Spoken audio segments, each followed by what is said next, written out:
My 4-year-old nephew slapped me across the face and said, "Mommy says you deserve it because you're a brokey." My mom revealed my darkest secret to make everyone laugh. I revealed hers to make everyone leave.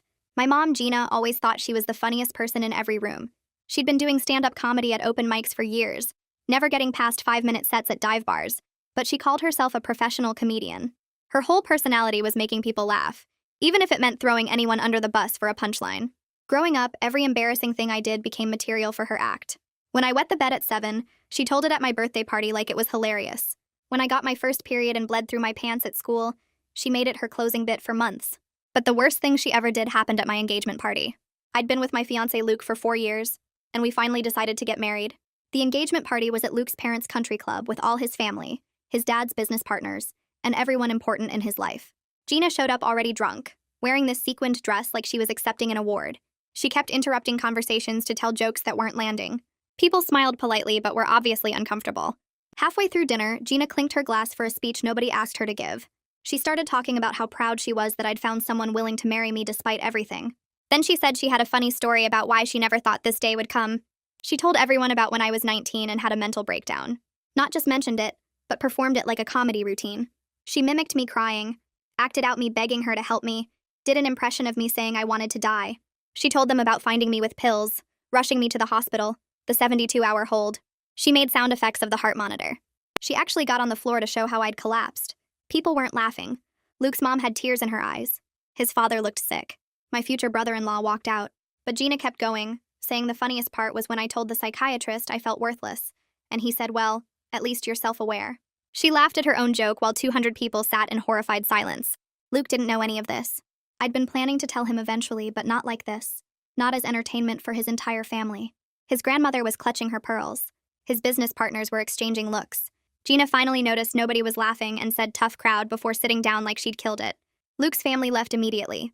Half of them haven't spoken to me since. They think I'm unstable or that it runs in the family after seeing Gina. Luke almost called off the engagement.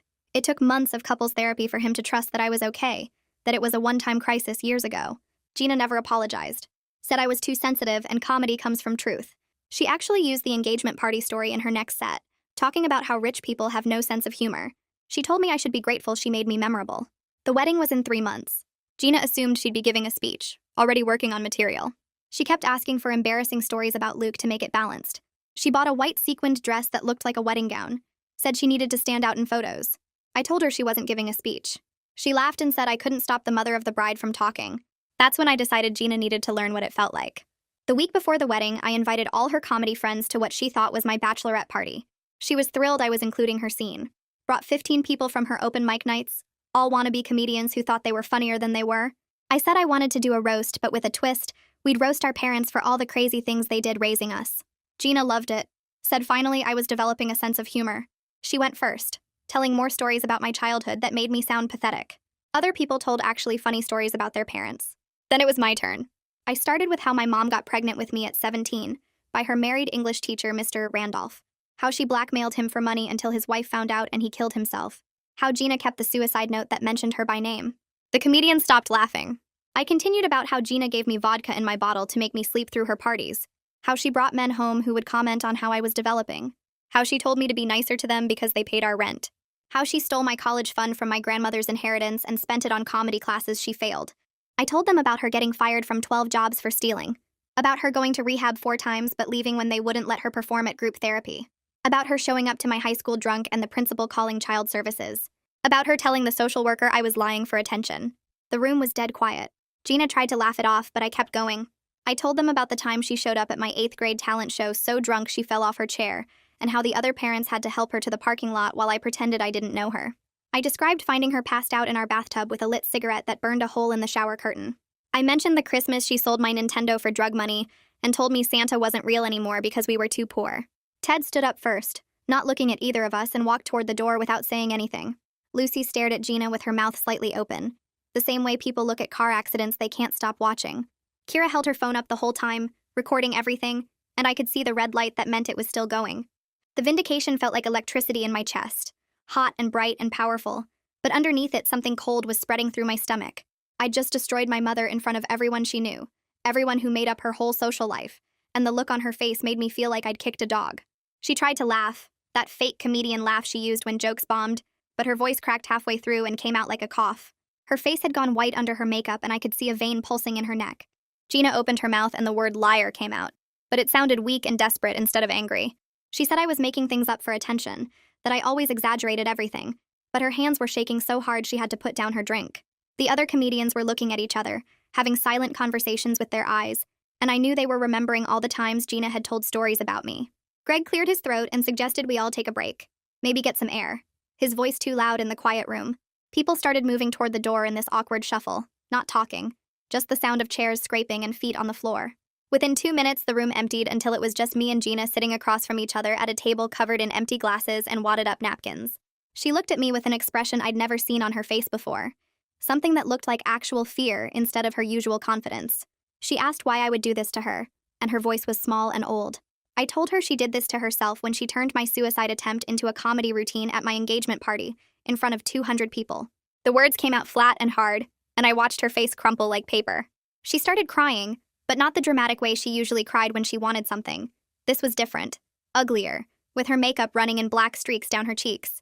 She said I'd ruined her reputation in the comedy community, that these people were her only friends, that I'd taken away the one thing that made her feel like she mattered. I stood up while she was still talking and grabbed my jacket off the back of the chair. She kept saying my name, asking me to wait, to let her explain, but I walked out and left her sitting there alone. The hallway outside the private room felt too bright and too quiet, and I could still hear her crying through the door. I didn't feel as good about what I'd done as I thought I would. I just felt tired and mean, and like I'd swallowed something sharp. Luke called me 3 times that night, but I let it go to voicemail because I didn't know how to explain what I'd just done. I sat on my couch staring at my phone lighting up with his name, feeling my stomach twist tighter each time. When I finally listened to the messages the next morning, his voice sounded worried and confused, asking if I was okay and saying Gina had called him crying about me attacking her in public. The third message said his mom was asking questions and he didn't know what to tell her. I felt rage flood back into my chest because of course Gina had already called him. Of course she was spinning this to make herself the victim, just like she always did with everything. She'd probably told him I was cruel and unstable, that I'd humiliated her for no reason, that she was just trying to be a good mother. I threw my phone across the room and it hit the wall hard enough to leave a mark in the paint. I met Luke for coffee the next afternoon at the place near his office, arriving early and ordering something I didn't drink.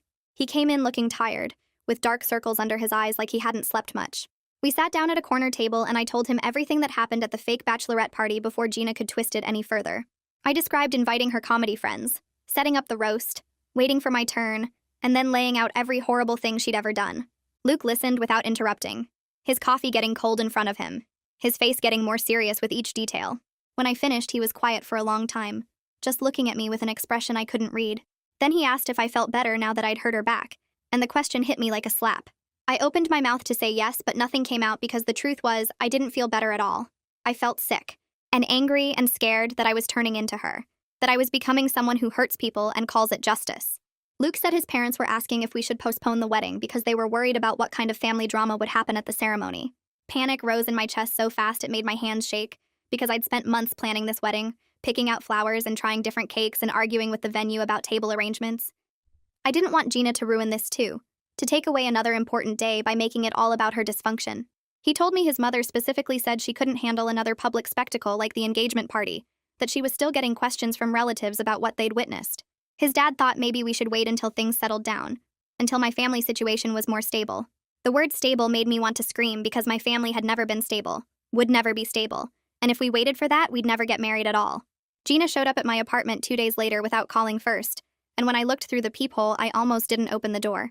She looked genuinely broken in a way I'd never seen, her hair unwashed and pulled back, wearing sweatpants and an old t-shirt instead of her usual attention-grabbing outfits. I opened the door and she walked in without asking, sitting down on my couch like her legs couldn't hold her up anymore. She told me that 2 comedy clubs had uninvited her from their open mics after word spread about what I'd revealed. The Laugh Factory told her they were going in a different direction, and the Comedy Store said they were full for the next 6 months. I felt a flicker of guilt before I remembered her on the floor at my engagement party, acting out me collapsing, making sound effects of the heart monitor while Luke's grandmother clutched her pearls, and his business partners exchanged horrified looks. She admitted that the story about Mr. Randolph was true, that she'd gotten pregnant by her married English teacher when she was 17, and blackmailed him for money until his wife found the letters.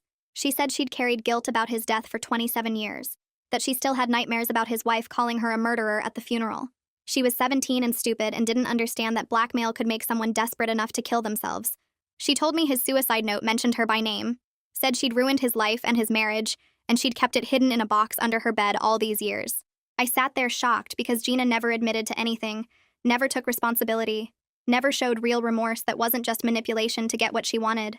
I didn't know if this was real honesty or just another performance, another way to make herself the victim of her own choices. Luke's parents invited both of us to dinner at their house to clear the air before the wedding, and I knew this was some kind of test. Gina promised she'd behave and apologize properly, that she understood how serious this was, but I didn't trust her to get through one meal without making everything about her somehow. Luke told me this dinner was important to his family, that his mother was really struggling with whether she could support our marriage given everything that had happened. I agreed to go because I didn't have a choice, but I spent the whole drive over feeling like I was going to throw up. Gina met me there, arriving in her beat-up car and wearing a plain black dress that looked like she was going to a funeral. We walked up to the house together without talking, and I could feel her shaking next to me. The dinner started awkward and got worse from there, with Luke's mother being coldly polite in that way rich people are when they hate you but have manners. His father barely spoke, just passed dishes and cut his food with precise movements that felt angry. Gina launched into an apology that started okay, but somehow turned into excuses about her difficult childhood and struggling as a single mother and never having any support. Luke's mother let her talk for maybe 2 minutes before cutting her off mid-sentence, saying that many people have hard lives without exploiting their children's trauma for attention and entertainment. The words hung in the air like smoke, and Gina's face went red and then white. Luke's father set down his fork and said he wanted to know if Gina planned to use his son's wedding as material too, if she'd already started working on jokes about their family. Requested Reds is on Spotify now. Check out link in the description or comments. The question was so direct and brutal that even I felt defensive of Gina for a second before remembering that he was right to ask. Gina's mouth opened and closed, but nothing came out at first, and I watched her chest rise and fall in quick, shallow movements, like she couldn't get enough air. She grabbed the edge of the table with both hands, her knuckles turning white, and when she finally spoke, her voice came out small and broken in a way I'd never heard before. She said yes, she'd been a terrible mother, that she knew it even when she was doing it, but she couldn't stop herself because making people laugh was the only time she felt like she mattered at all. Luke's father leaned back in his chair and asked if she planned to use his son's wedding as material too, if she was already writing jokes about this dinner in her head right now. The question sat there in the middle of the table like a knife, and everyone looked at Gina waiting for her answer. She shook her head and tears started running down her face, actual real tears without the dramatic sobbing she usually did for effect. She promised she wouldn't give a speech at the wedding or make any jokes about our family, that she understood she'd already done enough damage. Luke's mother set down her wine glass with a sharp click and said that wasn't enough, that Gina needed to understand she was on thin ice with their entire family, and one more incident would mean she'd never be welcome around them again. I felt something weird twist in my chest, almost like I wanted to defend Gina even though she deserved everything they were saying to her. The words came out before I could stop them, that she was still my mother and she'd be at the wedding, and everyone turned to look at me with surprise on their faces, including Luke. His mother's eyebrows went up and his father frowned, and I could tell they thought I was making a mistake, but I couldn't take the words back now. Luke drove me home after dinner without saying much, just the sound of the car engine and the radio playing something low that I couldn't focus on. We pulled into my apartment parking lot and he turned off the car but didn't move to get out, just sat there staring at the steering wheel. He asked me if I actually wanted Gina at the wedding or if I was just doing this because I felt like I had to. I opened my mouth to answer but realized I didn't know what to say because I'd spent so long being angry at her that I hadn't thought about what I actually wanted. He turned to look at me and said it was okay to uninvite her if that's what I needed to feel safe on our wedding day, that his family would understand and support whatever choice I made. I told him I needed time to think about it, and he nodded, kissed me on the forehead, and said he'd call me tomorrow. I went inside and lay on my couch staring at the ceiling for hours, playing the dinner over and over in my head and trying to figure out what I felt underneath all the anger. 2 days passed where I barely left my apartment, just ordered food and sat with my phone in my hand staring at Gina's contact information. I thought about all the times she'd humiliated me, all the boundaries she'd crossed, all the ways she'd used my pain for her own benefit, but I also thought about what would happen at the wedding if she wasn't there, how everyone would ask where she was and why, how the whole day would become about her absence instead of about me and Luke starting our life together. I picked up my phone and called her before I could change my mind. She answered on the first ring like she'd been waiting, and I told her she could come to the wedding, but there would be strict boundaries. No speech, no jokes about me or our family, and if she drank too much, my cousin would escort her out without discussion. She agreed immediately without arguing or making excuses, and the fact that she didn't fight me on it actually worried me more than if she had. The wedding planner called me 3 days later while I was at work, and I could hear panic in her voice before she even explained why she was calling. She said Gina had contacted her directly asking about microphone access during the reception, wanting to know the technical setup and when would be the best time to use it. I felt rage flood through my body, so fast it made my hands shake, because Gina had literally promised me 2 days ago that she wouldn't give a speech. I left work early and drove straight to Gina's apartment, not even calling first because I knew if I gave her warning, she'd prepare some excuse. She opened the door in sweatpants with her hair a mess, and I pushed past her into the living room. When I confronted her about calling the wedding planner, she put her hands up and said she just wanted to sing a song for us, that it wasn't a speech, it was a musical tribute. I told her I knew she was lying and that she was planning some kind of performance that would make everything about her again. I stood in her messy living room with comedy notebooks scattered everywhere and told her that if she did anything at the wedding that drew attention to herself, I would never speak to her again. She started crying and saying I was being cruel, that she just wanted to celebrate her only daughter's wedding and I was treating her like a criminal. I didn't move or soften my voice, just stood there and told her that her celebrating had always meant humiliating me, and I wouldn't allow it this time. She sank down onto her couch and buried her face in her hands, and for a second I almost felt bad before remembering the engagement party and how she'd acted out my suicide attempt for laughs. I left without saying goodbye and drove to Luke's apartment to tell him what happened. Luke listened to everything and then suggested we hire security for the wedding specifically to manage Gina, and even though it sounded ridiculous, I knew it was necessary. His parents called him while I was there, and when he explained the situation, they offered to pay for security because they didn't trust Gina either after everything that had happened. I agreed because I realized I needed to protect my wedding day, even if it meant treating my own mother like a threat to my happiness. We spent the rest of the evening looking at security companies and explaining the situation, and I felt both relieved and deeply sad that this was what my life had come to. 3 days before the wedding, I got a message on social media from Ted, one of Gina's comedy friends who'd been at the fake bachelorette party. He said he wanted to talk to me about something important, and could we meet for coffee? I almost ignored it, but something in the message made me curious, so I agreed to meet him at a place near my apartment. He showed up looking uncomfortable and guilty, stirring his coffee for a full minute before finally telling me that Gina had been calling all her comedy friends trying to get them to come to the wedding and support her. He said it seemed like she was planning something and he thought I should know, that he felt bad for not speaking up about her behavior before. I thanked him and left the coffee shop feeling my stomach drop, because I knew Gina was going to try something no matter how many boundaries I set. I drove straight to Gina's apartment again and didn't even wait for her to invite me in before I started confronting her about inviting her comedy friends to my wedding. She broke down completely this time. Not the fake crying she usually did, but real ugly sobbing that made her whole body shake. She admitted she couldn't handle being alone at an event where everyone judged her, that she knew she'd ruined our relationship, but she was still my mother, and she was terrified of being completely cut off from my life.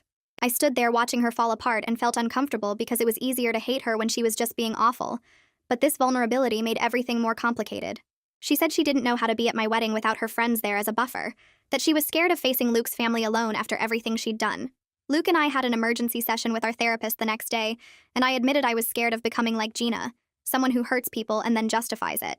The therapist helped me see that recognizing this fear meant I was different from Gina, because Gina never questioned whether her actions were wrong or thought about how they affected other people. Luke reached over and took my hand, told me he loved me and trusted me, but he needed to know I wouldn't use his vulnerabilities against him the way Gina had used mine. I promised him I wouldn't, and meant it, but I also knew I'd already crossed a line by exposing Gina's secrets at the fake bachelorette party, and I had to figure out how to be better than that. We left the session with a plan for the wedding and boundaries for Gina, but I still felt uneasy about everything that could go wrong. I spent the night before the wedding sitting at my kitchen table with a blank piece of paper in front of me. Luke was at his parents' house for some pre-wedding tradition his family did, so I had the apartment to myself. I picked up the pen and put it down 3 times before I finally started writing. The letter came out messy and honest in a way I couldn't manage face-to-face with Gina. I told her she could come to the wedding and bring one person from her comedy friends, someone who would help keep her grounded instead of encouraging her to perform. I wrote that our relationship was broken and I didn't know if it could be fixed, but I was willing to try if she could respect real boundaries this time. I explained that I needed space to build my marriage without constantly worrying about being turned into material for her next set. The last paragraph was the hardest because I had to admit that some part of me still wanted a mother, even if Gina could never be the kind I needed. I sealed the envelope and left it on the counter, planning to drop it at her apartment in the morning. I barely slept that night, kept seeing her face at the fake bachelorette party when I exposed all her secrets. I wondered if I'd gone too far, or if she'd finally understand what it felt like to be humiliated in front of people you cared about. The morning of the wedding, I was standing in my bathroom trying to fix my makeup when someone knocked on my apartment door. Luke wasn't supposed to pick me up for another 2 hours, and the wedding planner had my schedule down to the minute. I opened the door and found Gina standing there with my letter in her hand, her eyes red but not in her usual dramatic way. She looked smaller somehow, like she'd been deflated. She asked if she could come in, and I almost said no, but I stepped aside and let her walk past me into the living room. She sat on my couch and held up the letter, her hands shaking slightly. She told me she'd read it 4 times and she understood what I was saying, that she'd spent her whole life using comedy to avoid dealing with real feelings. Her voice cracked when she said she was going to start actual therapy, Not the kind where she performed for the therapist or turned her sessions into bits. She said she didn't expect me to forgive her or trust her, but she wanted to try to be better, even if it was too late for us to have a normal mother-daughter relationship. I stood there by the door not knowing what to say because this was the first time Gina had ever apologized without making excuses or turning it into a joke. She wiped her eyes with the back of her hand and said she was proud of me for setting boundaries, that she wished someone had taught her how to do that when she was young. I told her she needed to leave so I could finish getting ready, and she nodded and walked to the door. Before she left, she turned and said she'd be sitting quietly in the third row with Lucy, who'd agreed to be her support person for the day. The wedding ceremony happened at a garden venue Luke's parents had picked out, with white chairs set up in rows facing an arch covered in flowers. I stood in the bridal suite with my bridesmaids while the coordinator gave everyone their cues, my stomach doing flips every time I thought about Gina sitting out there in the audience. Luke's mother had barely spoken to me during the rehearsal dinner, and his father kept giving me these worried looks like he expected chaos to break out at any moment. The music started, and I walked down the aisle focusing on Luke's face instead of looking at the guests. Gina sat in the third row exactly where she said she'd be, wearing a simple blue dress instead of the white sequined thing she'd bought months ago. Lucy sat next to her with her hand on Gina's arm, and Gina's face was wet with tears, but she stayed completely still and quiet. The ceremony was beautiful in a way I hadn't let myself hope for, with Luke saying his vows and me saying mine without any interruptions or performances. At the reception, I watched Gina from across the room as she approached Luke's parents at their table. I couldn't hear what she was saying, but I saw her talking without any of her usual animated gestures or attempts at humor. Luke's mother's face stayed cold and tight, but she nodded when Gina finished and said something brief in response. Luke's father shook Gina's hand in a formal way that made it clear they weren't suddenly friends, but at least they were being civil. I felt something loosen in my chest. Not forgiveness exactly, but maybe the beginning of being able to breathe without constantly waiting for the next disaster.